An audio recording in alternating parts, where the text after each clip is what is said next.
ऐसा चीज है जिसमें न किसी का अवतार लिया गया है, न ही इनके बाद कोई रूप आए हैं। बौद्ध धर्म की शुरुआत किसने किए थे? महात्मा बुद्ध। किसने किया? महात्मा बुद्ध किए। अब इनकी कुछ हम लोग कैसे देखते हैं, पहले पारिवारिक जीवन देख लेते हैं, मैया मामा नाना नानी ये लोग चीजों को निपटा देते हैं। तो महात्मा बुद्ध का जन्म कहाँ हुआ भैया? नेपाल में। नेपाल के किस जगह पे? लुम्बिनी में। कहाँ पे?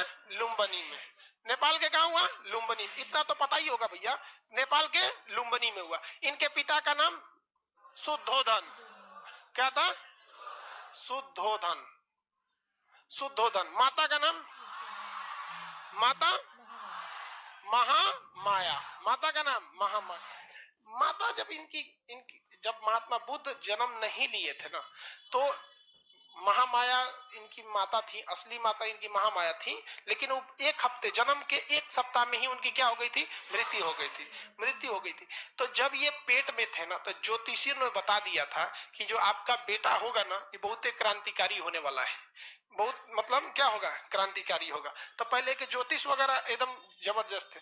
तो शुद्धोधन की जो साली जी थी गौतमी, कौन थी? गौतमी। प्रजापति गौतमी। तो महामाया ने जब किसको जन्म दिया? सिद्धार्थ को। किसे? सिद्धार्थ। महात्मा बुद्ध के बचपन का नाम क्या था? सिद्धार्थ। महामाया ने जब सिद्धार्थ को जन्म दिया, तो पहले भी देखिएगा ना, लेबर पेन से बहुत महिलाओं की मृत्यु हो जाती। तो जन्म के एक सप्ताह में ही किनकी मृत्यु हो गई? महामाया की। तो इनका पालन पोषण किसने किया था? गौतमी। तो ये क्या थी? उनकी मौसी। लेकिन मौसी से ये इन्होंने क्या कर लिया था? विवाह कर लिया। ये अभी भी परंपरा देखने को मिलती है। मतलब अगर अभी भी देखिएगा ना, अगर पत्नी उतनी मर जाती, मान के चले कोई दूसरा औरत आएगी तो इसको उतना नहीं मानेगी कंपैरेटिवली इसके। तो ये तो होता है। तो ये इनकी सौतेली माँ कह लीजिए या इनकी मौसी, क्या नाम था उनका? प्रजापति गौतमी। प्रजापति गौतमी। इनका कुल पूछेगा, कुल। तो वहां पर जैन धर्म का कुल बताइए, ज्ञात्रिक। यहाँ पर शाक्य कुल। यहाँ कुल का नाम क्या हो गया? शाक्य कुल। शाक्य कुल होने के वजह से ही इन्हें शाक्य मुनि कहा जाता है। शाक्य मुनि किसे कहा जाता है? सिद्धार्थ को। इन्हें क्या कहा है? सिद्धार्थ। जब ये जन्म लिए तो इनको ज्योतिषी ने बताया कि घर द्वार त्याग देगा। क्या करेंगे? घर द्वार त्याग देंगे।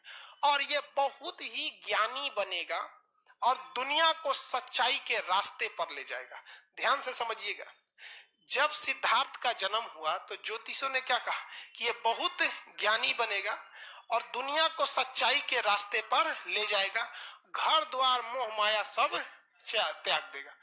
तब राजा परेशान हो गए कि एक गोली का भाग दुगा हो जाएगा, घर द्वार छोड़ देगा। तब तो पूछा गया उनसे कि इसका कोई उपाय बताइए। तो कहा कि सबसे सिंपल उपाय, अगर किसी का विकास रोकना है तो ब्याह करा दिए। सिंपल लॉजिक समझिए। बहुत ज्ञानी होगा, दुनिया को सच्चाई के रास्ते पर ले जाएगा, मोह माया सब त्याग देगा। इसका उपाय जो ये सब ना करे, ब्याह करा दे। समझ रहे हैं क्या लॉजिक है? तो इनका क्या हो गया? विवाह हो गया। और 16 साल की एक बहुत ही सुंदर कन्या से इनका विवाह हुआ, जिसका नाम क्या था? यशोधरा। यशोदा मत बोल दीजिएगा, वो उनके हैं, महावीर स्वामी के। यशोदा बेन पटेल मत बोल दीजिएगा, फिर तुम मोदी जी में। मोदी जी की पत्नी का नाम क्या था? बेवकूफ, इधर कौन आनंदी बेन बोलता है? मुख्यमंत्री रही थी वहां पे, यशोदा बेन नाम था उनका, मोदी जी का। तो देखिए इनकी शादी किससे हुई? यशोदा। शादी ब्याह बहुत ठीक ठाक से हुआ, सब कुछ सही चल रहा था। पत्नी में पूरा अजुराइल रहते थे। वो डेली सुबेरे मेकअप करके बैठ जाती थी। पूरे ये खा लो, वो कर लो, ये कर लो, कबो मेहंदी लगाओ, कबो काजल लगाओ, कबो टकला हो, कबो चोटी करो, कुछ कुछ करते रहो दुनिया। मतलब उनको फुल टू यही पता था, बताया भी गया था कि भाई बहुत बड़े क्या होंगे? ज्ञानी हो जाएंगे। क्या होंगे? ज्ञानी। इनको आप ही का काम है कि इनको कंट्रोल करके रखना है। लेकिन महात्मा बुद्ध को ना, अब इनको ज्योतिषों ने बताया था कि भाई क्या करना है, इनको तो छोड़ के जाएंगे। लेकिन इनके मन में एक वैराग्य उत्पन्न होता था कि ये सब बहुत गलत चीज है। तो इन्होंने कहा कि हम महल के बाहर जाएंगे। तो राजाओं का पहले महल होता था, बहुत बड़ा। लाल किला देखिए ना दिल्ली में जाके लाल किला, उस चौराहे को गांव बस जाएगा उसमें, लाल किला में। तो राजा महाराजा उसी में रहते थे सब। तो इनको कहा गया, इन्होंने कहा सिद्धार्थ ने कि हम महल के बाहर जाएंगे। तो ज्योतिष ने कहा कि ले हो गेल कांड, जाएगा महल के बाहर, सारी सच्चाई देख लेगा, हो जाएगा चौपट।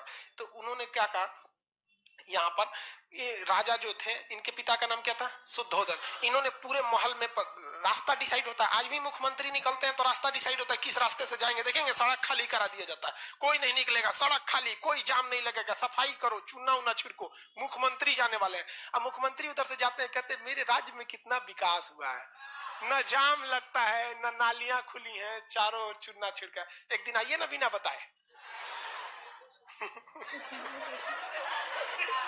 सब विकास निकल जाएगा आपका। बस वही हो गया, पूरा चूना उना छिड़का दिया गया और पूरा पुलिस उलिस लगा दी गई। आइए एकदम तैयारी से गए थे महात्मा बुद्ध। लेकिन संजोग अजब होता है कि वही में एगो बूढ़ा आदमी चला है, बीमार था, वृद्ध व्यक्ति बीमार, मतलब बूढ़ा था, तो बूढ़ा था। तो उन्होंने महात्मा बुद्ध ने पूछा अपने सारथी से, इनके घोड़ा का जो नाम था, इनका घोड़ा का नाम चेतक महाराबन,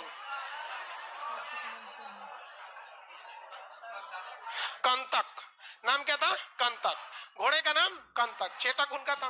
और इनके सारथी का नाम था चन्ना। सारथी मतलब समझते हैं, जो घोड़ा को लेके हाँकता है, चल चल चल, तो सारथी का नाम क्या था, चन्ना। क्या नाम था, चन्ना, चन्ना, सारथी का नाम चन्ना। तो सारथी चन्ना से पूछे कि ये वो आदमी ऐसे झुक के काहे चल रहा है। तो कहा कि महाराज बुढ़ा गया है वो। कहा बुढ़ा गया, एकदम झड़ गया है एकदम लुजुर पुजुर हो गया, झड़ गया। कहा महाराज सब आदमी झड़ जाएगा ऐसे ही आप भी बुढ़ा जाइएगा। काका हम बुढ़ा जाएंगे तो इतना उठपटांग लगेंगे। तो कहा हाँ, फिर हमारी वाली भी बुढ़ा जाएगी कहेंगे भाई सबको जाना है यहाँ से। तो उनको दिमाग में खटक गया कि भाई गड़बड़ है, तो हमारे बाबूजी हमसे छुपा के रखे थे। तब तक आगे गए तो बीमार आदमी मिल गया। तो कहा ये क्या हो गया है। तो कहा कि अब एकदम ये जाने वाला है, मतलब ये बीमार है, अब ये क्या है, इस दुनिया से जाने वाला है, ये अब चल नहीं पाता है। तो पूछ चन्ना कहा कि हमारा और आपका और इनका मैडम का सबका यही दुर्दशा होने वाला लास्ट में। तब तक और आगे चल गए तो कोनो को अर्थी उठ रहा था। कहा कि वो लेटा का है वो पे। कहा कि लेटा नहीं है वो आपको लेटा लग रहा है तो चल गया वहां पे। तो उन्होंने कहा कि सबको मरना है, सबको मरना है, आप भी जाएंगे, शुद्धोधन भी जाएंगे, और आपकी जो महामाया थी ना वो चल गई और ये भी जाएगी। तब बेचारा एकदम टेंशन में आ गया। एगो साधु को देखा तो साधु से पूछा कि ई काहे बैठल है होगा। साधु योग के मुद्रा में बैठे थे, कोई मतलब नहीं, कपड़ा उपड़ा, साधु लोग का वेशभूषा कैसा रहता है वैसे। तो उन्होंने क्या कहा कि ई काहे ऐसा बैठल है। कहा कि ये भगवान के में मतलब भगवान की आराधना में विलीन है। तो कुछ पूछे महात्मा बुद्ध ने चन्ना से, कौन भगवान, जिसके पास वो लेटा वाला आदमी गया था, मतलब पूरे मर गया था। तो बताया ना चन्ना कि वो भगवान के पास जा रहा है। कहता मतलब वो भगवान के पास जा रहा है, उससे कनेक्शन लगा के बैठल है। तो उन्होंने कभी इस चीज को देखा नहीं था। 3-4 चीजों को देखा तो उनके मन में वैराग्य आ गया, और घर आए तो टेंशन में आए और यशोधरा से कहे कि देखना इस सब में कुछ ना रखल है दुनिया में। तो दिमागे ठनक गया जोन बवाल के लिए हमको लाया गया था बवाल आ गया इनके। तब तक पता चला कि यशोधरा गर्भवती। अब ये टेंशन में थे कि हमको घर द्वार छोड़ना है, और उधर से गर्भवती लड़का होने वाला था। इनको एकदम टेंशन था कि हम घर द्वार छोड़ देंगे। भाई जब बूढ़ा होना ही है, बीमार पड़ना ही है, राजा रहे चाहे फकीर रहे, बीमार पड़बे करेगा, गरीब होगा ही, मरबे करेगा, तो क्या जरूरत है झमेला करने का। तब तक वहां पे लड़का हुआ महात्मा बुद्ध का। तो नौकरानी सब पहले खुशखबरी लेके आती थी, जो पहले लाता था ना उसको कुछ गिफ्ट मिलता था, राजा वजा दे देता था सब। तो लेके आए तुरंत, महाराज की जय हो, यशोधरा को पुत्र हुआ है, तो बेटा हुआ है। तो बेटा का खुशी भारत में कुछ ज्यादा रहता है। समाज है, पुरुष समाज है, समझ में गया कि नहीं। बेटी का अभी भी मतलब, अब तो शहरों में थोड़ा सा कम है, लेकिन गांव में अभी भी मान के चलिए अगर किसी को एगो बेटा नहीं है ना, तो एगो बेटा के इंतजार में 9 गो बेटी पैदा कर सकता है।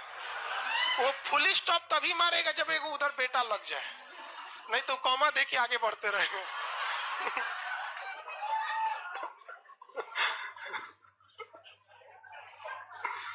इनका तो पहले में बेटा हो गया तो डबल खुशी थी। लाइव वाला समझ रहा है सुनना, तो डबल खुशी थी। तो अब इनको बुद्ध भगवान को ले जाकर बताया गया, महाराज आपको तो पुत्र हुआ है, नाम रखिए। तू कह दूर ससुर तू नहीं, एगो तो हम घर छोड़े वाले थे, ये कहां से चल आया पहला कहीं का। तो उन्होंने कहा, मने मन कहा कि मेरी जिंदगी का सबसे बड़ा कांटा ये हो गया, क्योंकि अगर हम घर छोड़ देते तो लोग यही कहता कि इन्होंने अपनी पत्नी घर द्वार सब छोड़ के चले आए, कोई ज्यादा बुरा नहीं मानेगा। लेकिन नहीं ससुरा 2 दिन के लड़का छोड़ के चल जाएंगे, पूरा समाज हमारा बोलेगा। तो उन्होंने कहा मेरी जीवन का ये कांटा है। तो राहुल मतलब क्या होता है, रास्ते की बात। उन्होंने कहा राहुल ले, तो उनको लगा, ये नौकरनिया को लगा कि नामे रख दिए, जितना बुद्धि उतने सोचेगी ना। नाम हो गया, बेटा का नाम क्या हो गया, राहुल, बेटा का नाम राहुल। लेकिन उन्होंने तो अपने लिए इसे क्या समझ लिया था, बाधा। लेकिन उन्होंने कह दिया कि हम घर द्वार छोड़ छाड़ के जाएंगे, हमरा ये सब में नहीं करना। अब ये परेशान थी यशोदा कि हम कहाँ जाएंगे रे पकड़ो, बियाह शादी हो गया, एगो लड़को हो गया, अब कहाँ जाएंगे हम। ये परेशान थी, बहुत मनाने की कोशिश की लेकिन नहीं माने, घर द्वार छोड़ दिए। 29 साल की अवस्था में, कितने साल की अवस्था में, अपना घर द्वार को क्या कर दिया इन्होंने, छोड़ दिया। एक राजा के जीवन को छोड़कर एक सन्यासी की जीवन जीने के लिए इन्होंने सोच लिया। अलार कलाम से इन्होंने सांख्य दर्शन की क्या ले लिया, शिक्षा ले लिया। अलार कलाम से क्या ले लिया, सांख्य दर्शन की शिक्षा ले लिया।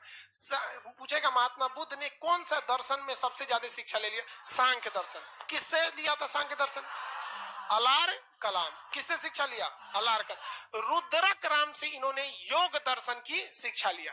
लेकिन देखिए सांख्य दर्शन की शिक्षा भले ही इन्होंने अलार कलाम से लिया था, लेकिन क्या अलार कलाम ने सांख्य दर्शन लिखा था, नहीं। सांख्य दर्शन किसने लिखा था, खड़ा हो, सांख्य दर्शन किसने लिखा, कपिल, बीच में कोई नहीं बोले। रुद्रक राम से इन्होंने योग दर्शन की शिक्षा लिया। योग दर्शन किसने लिखा, पतंजलि। गुड गुड, पूरा बढ़िया से याद है, ठीक है बैठो, सवाल पूछते हैं कल। अब ये तो समझ में आ गया। तो रुद्रक राम से इन्होंने क्या, कौन सी शिक्षा लिया, योग दर्शन। रुद्रक राम से योग दर्शन की। लेकिन कहेगा कि महात्मा बुद्ध अलार कलाम और रुद्रक राम, अलार कलाम से सांख्य दर्शन और रुद्रक राम से योग दर्शन। अलार कलाम और सांख्य दर्शन, इन दोनों में महात्मा बुद्ध जो थे वो रुद्रक राम को ज्यादा मानते थे या प्रिय मानते थे, या अलार कलाम को, तो रुद्रक राम को। किसे, रुद्रक। इसलिए जब भी देखेंगे महात्मा बुद्ध को योग के मुद्रा में ही आप देखेंगे। जब भी महात्मा बुद्ध की मूर्ति, यहाँ का मूर्ति, अच्छा शिवानी लेती गई, एक तो महात्मा बुद्ध की मूर्ति ला देना जी अशोक, यहाँ पर वाह। तो देखेंगे ना, जब भी महात्मा बुद्ध को किस रूप में देखेंगे, योग की मुद्रा में देखेंगे। अब ये अपने मित्रों के साथ, महात्मा बुद्ध अपने मित्रों के साथ चले गए उत्तर प्रदेश में। कहां पर, उत्तर प्रदेश में। उत्तर प्रदेश यूपी में एक जगह है सारनाथ, क्या नाम है, सारनाथ। सारनाथ में एक जंगल है जिसका नाम मृगदाब वन। कौन सा वन, मृगदाब।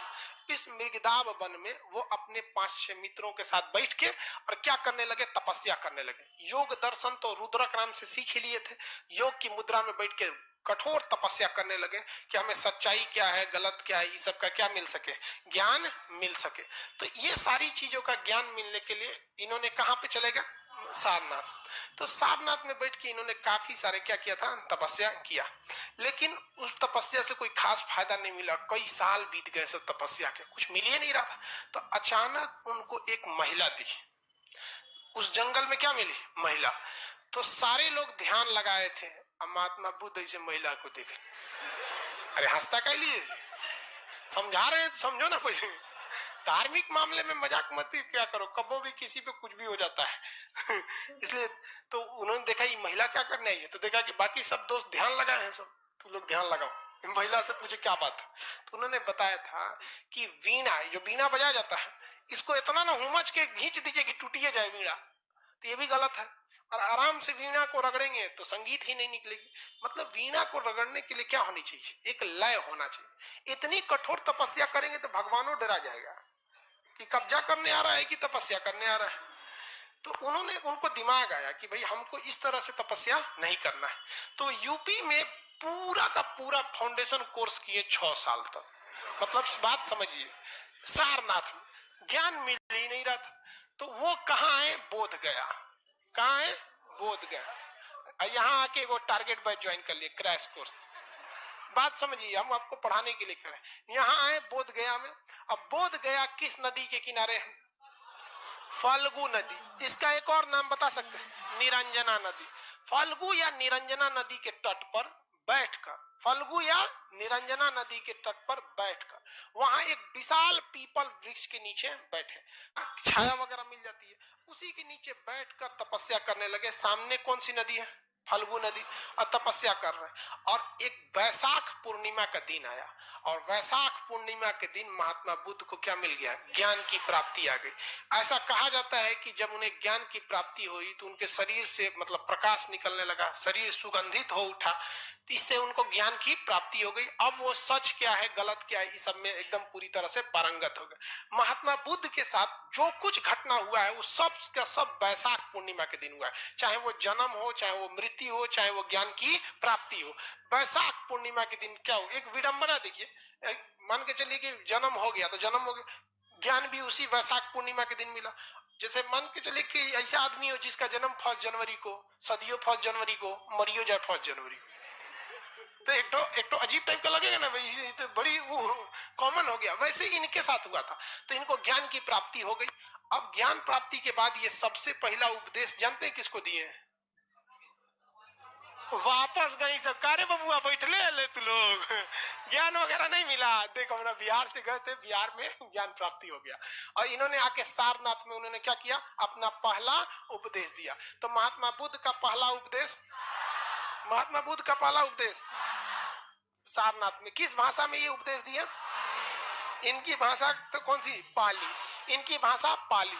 अभी भले पाली भाषा प्रचलन में नहीं है, लेकिन उस समय की सबसे बेहतरीन भाषा कौन सी थी? पाली भाषा। तो अलग अलग वक्त में भाषा थोड़ी थोड़ी क्या होती रहती है? चेंज हो जाती है। अभी इंग्लिश बोलने वाले को लोग आदमी थोड़ा इलीट क्लास का समझता है। तनी पुलिस स्टेशन में चाहे सरकारी ऑफिस में जाके इंग्लिश में 10 मिनट बतिया दीजिए ना, आधा कर्मचारी से रखने लगता है, महाराज अंग्रेजी बोला था देखो ना का तो हमेशा थोड़ा थोड़ा समय में ना भाषा थोड़ी सी चेंज होने लगती है। तो इन्होंने कौन से भाषा में उपदेश दिया? पाली भाषा। और पाली भाषा में जब इन्होंने उपदेश दिया तो लोगों को वो उपदेश काफी पसंद आने लगे। इसी बीच इनको बुलाया गया यूपी का ही एक जगह है श्रावस्ती। क्या नाम है? श्रावस्ती। श्रावस्ती उत्तर प्रदेश का ही, नेपाल से सट के जगह श्रावस्ती। श्रावस्ती में महात्मा बुद्ध ने अपना सबसे ज्यादा समय व्यतीत किया। बरसात के समय ये कहाँ चले जाते थे? श्रावस्ती में। और श्रावस्ती में जब ये उपदेश देने गए तो वहां एक भयंकर डाकू रहता था, उंगली माल डाकू, काट के उंगलियां का माला पहन लेता था। घेर लिया महात्मा बुद्ध को। महात्मा बुद्ध को क्या कर लिया? घेर लिया। कहा कि आप तो तरो काट देंगे। महात्मा बुद्ध कहे काट दो। कहा कि ये अजबे आदमी है, करे काट दो, डराइए नहीं रहे। तो कुछ भी बोलते रहे महात्मा बुद्ध। महात्मा बुद्ध ने कहे कि महात्मा बुद्ध से उंगली माल ने क्या कहा कि तुमको डर नहीं लग रहा है? तो महात्मा बुद्ध ने कहा डर हमको नहीं लगता है, डरे तो तुम हो। कहीं कि एकरा देखो अलगे लेवल का है, कटाने के लिए सामने रेडी पड़ल है, करे डर तो उन्होंने कहा कि कैसे? उंगली माल ने कहा कि कैसे हमको डर लगता है? तो महात्मा बुद्ध ने कहा कि हम जब चाहे 24 घंटा जहां चाहे जा सकते हैं, मुझे कोई डर नहीं, इवन तुम्हारे आगे भी नहीं। लेकिन तुम जब भी निकलोगे रात में निकलोगे, भीड़ भाड़ में नहीं निकलोगे, समाज में नहीं जाओगे, वरना पकड़ के लोग चूर देंगे तुमको ये बताओ डर तुमको कि हमको?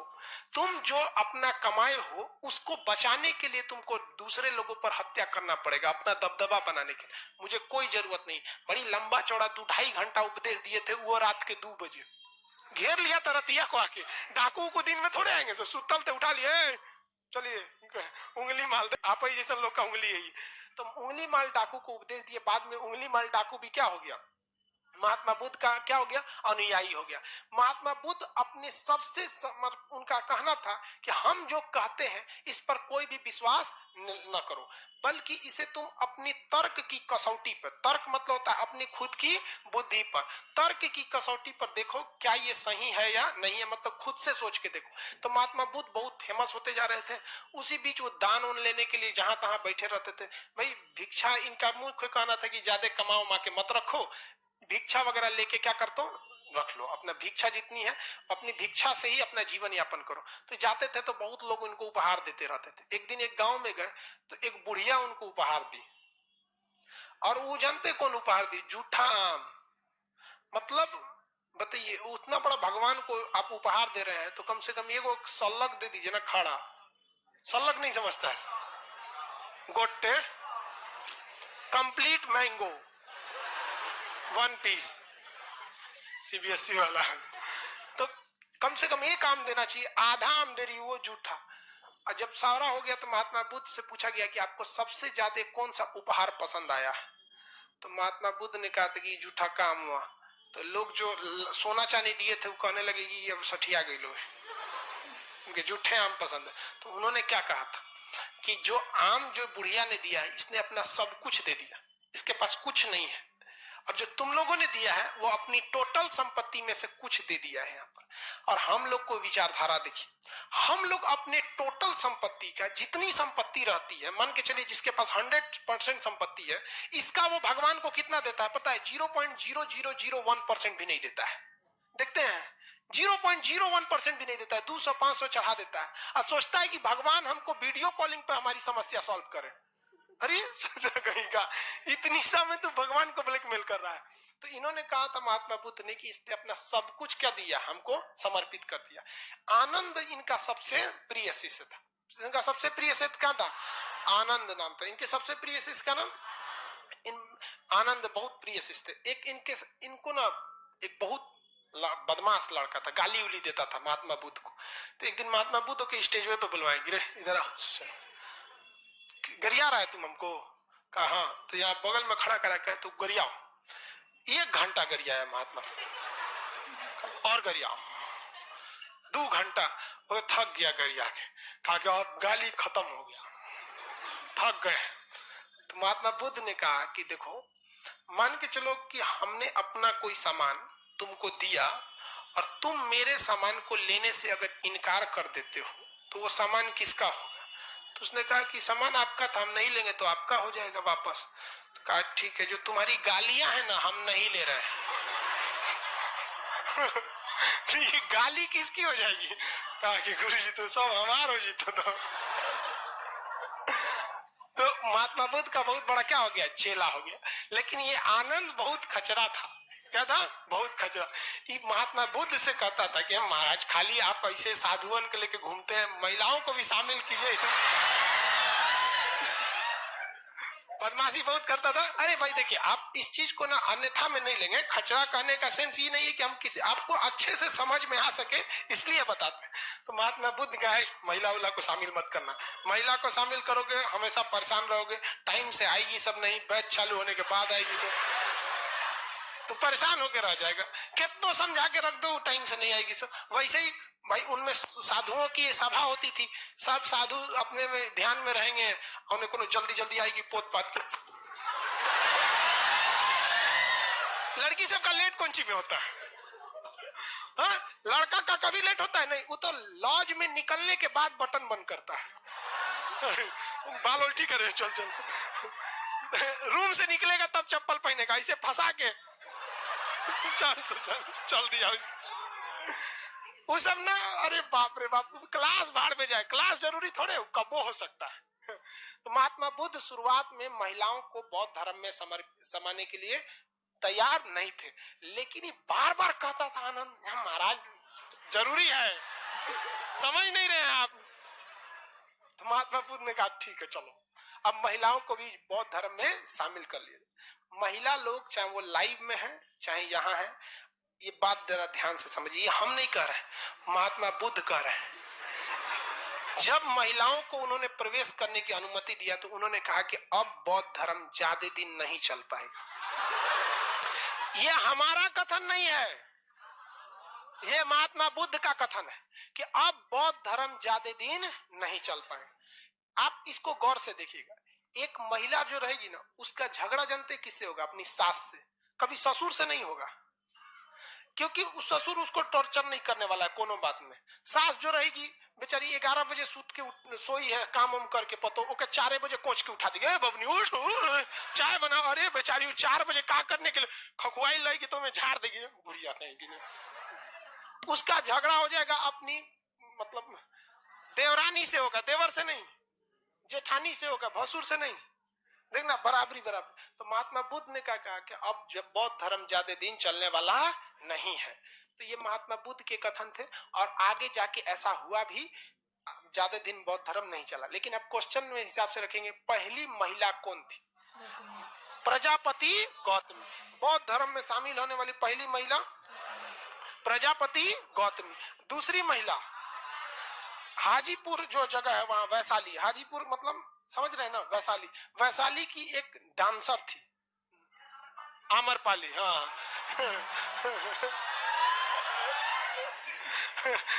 कर, हाँ सर, आम्रपाली लग रहा है कि गौए की थी।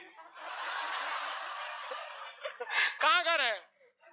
हाजीपुर। अच्छा, तो वहां की एक तो डांसर थी आम्रपाली, नर्तकी थी। अब वो भी क्या हो गई, बौद्ध धर्म में शामिल हो गई। बौद्ध धर्म ने सबसे लोगों को कहा कि देखिए आपको कठोर नियम पालने की जरूरत नहीं है।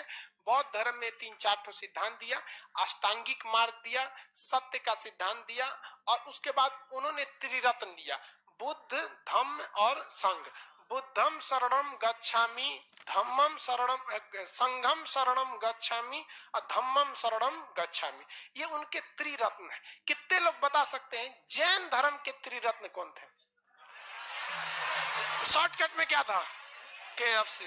शॉर्टकट में KFC, चिकन वाला नहीं, जैन धर्म में चिकन बंद है। KFC, knowledge, faith and correct. अब कल बाकी चीजें जैन धर्म, बौद्ध धर्म के बारे में कंप्लीट कर देंगे। ठीक है, आज के लिए इतना ही। चलिए, बायोलॉजी का बैच बहुत थर्सडे से। Click on the bell icon to get regular updates from Venus.